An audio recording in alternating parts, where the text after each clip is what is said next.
Nandito na naman tayo sa YouTube channel ko. Ayan, tama kayo guys. Ituturo ko ngayon kung paano maglagay ng sukat sa ating floor plan. Sa first history, ayan, ito yung kapartner nung first history, second history. Bali, ito yung second floor. Susulat natin ngayon kung gaano kalaki itong dinrawing ko na to. Bali, itong drawing na to, plano ng bahay, is small lang guys, small, hindi siya malaki. Ang uso ngayon kasi sa bahay, small lang. Ilan lang yung mga nagpapagawa ng malaki, pero madalas, halos lahat, small lahat ngayon yung mga bahay natin ngayon. Ilalagay ko yung mga sukat, yung kung anong sukat ng mga bintana natin, yung door 1, door 2, door 3, door 4, so on. Pagkatapos yung window 1, 2, 3 hanggang sa second floor natin, lalagay natin yung mga sukat natin.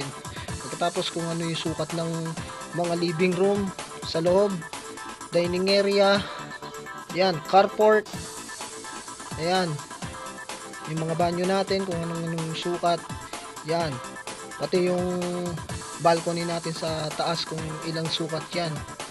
Yan guys, huwag niyong kalimutan guys na mag-subscribe at like, comment na din at share itong vlog ko para updated kayo sa mga vlog ko. Ayan guys, una sa lahat guys is shoutout muna kay Andrea Gutierrez. Ayan, yung kaibigan kong architect. Ayan, baka makakasama ko na sa paggawa ng bahay. Ayan, shoutout kay Andrea Gutierrez. Shoutout din sa mga kaibigan ko. Shoutout kay Jane na taga Baliwag na. Ayan. Tara guys, start na natin guys. Ayan guys, yung sukat na ilalagay ko dun sa plano natin sa bahay is kukunin natin dito sa metro guys. Yan, kukunin natin yung sukat dito.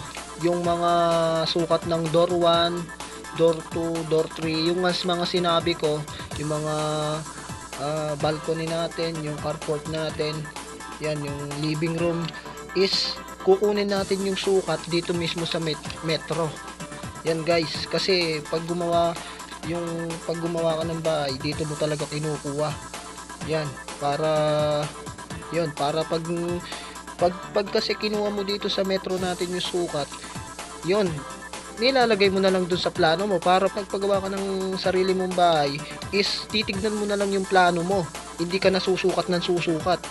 Yung pagbabasihan na lang natin guys nun, yung lupang pagtatayuan mo. Kaya nga bakit sinusulat ko yung mga sukat ng dito sa bahay namin, kasi is hindi ka na mahihirapan, very easy na lang nun. Pag gumawa ka ng bahay, nakasulat lahat yung mga sukat dun sa banyo, sa bathroom, carport, bedroom 1, 2, tsaka yung master bedroom. Yun, i-start muna natin guys yung first history. Pagkatapos nating bigyan ng sukat to, yung first history, dito tayo sa second history. Ayan, bali dito muna tayo sa first history.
Ayan mga guys, tapos na yung sukat natin na linagay natin dito sa plano ng bahay namin. Ayan.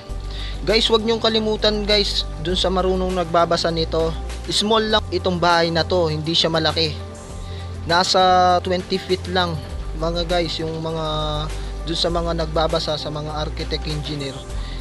Itong ginawa ko na to kasi nasa 20 feet lang yung lupa namin dito, yung lapad niya, pero yung haba niya nasa 60 feet long.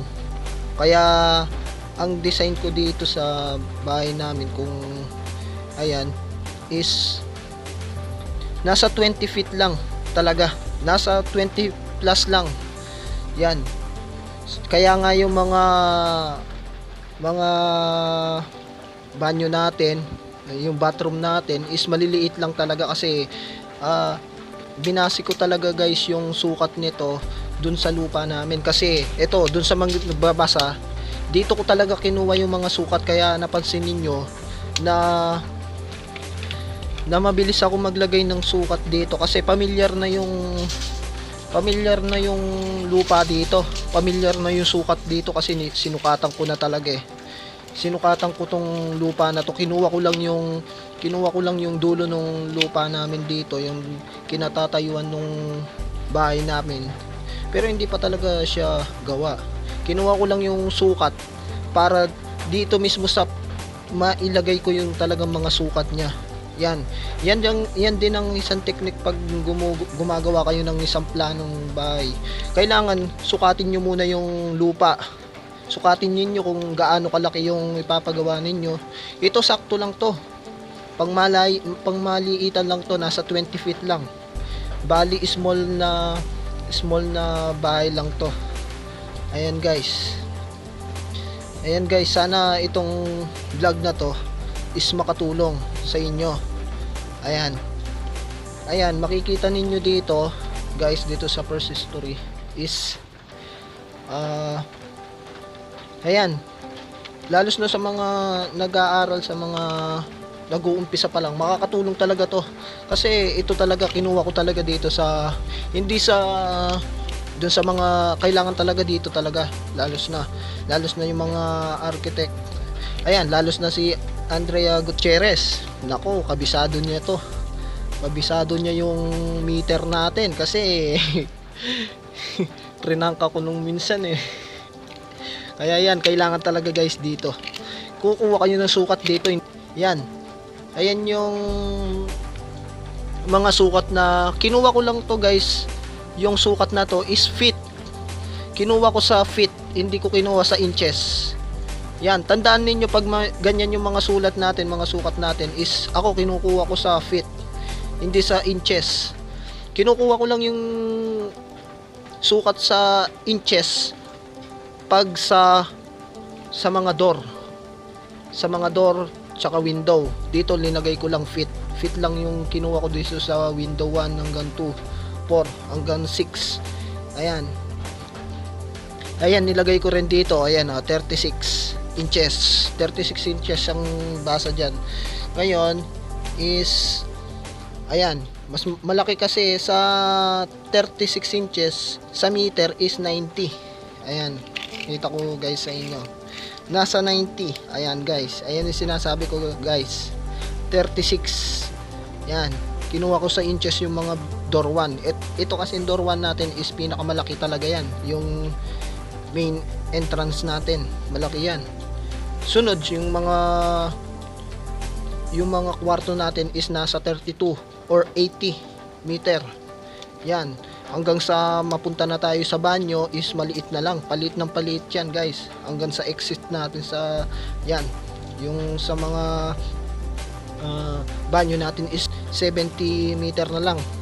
Ayan guys, sana meron kayo natutunan dito sa vlog ko. Susunod ko nito is iba-vlog ko, explain ko lahat yung mga sukat niyan, lahat ng mga nakasulat dito, explain ko yung example yung mga yan nga, yung door 1 is yung door natin sa second floor, door 1 hanggang 6. is explain ko pati yung sa loob ng mga example, yung sukat ng dining area, living room, carport. Ayan, pinakita ko muna kung paano maglagay ng sukat. Ayan guys, sana meron kayo natutunan dito sa vlog ko. Maraming salamat at huwag niyong kalimutan na mag-subscribe. Sana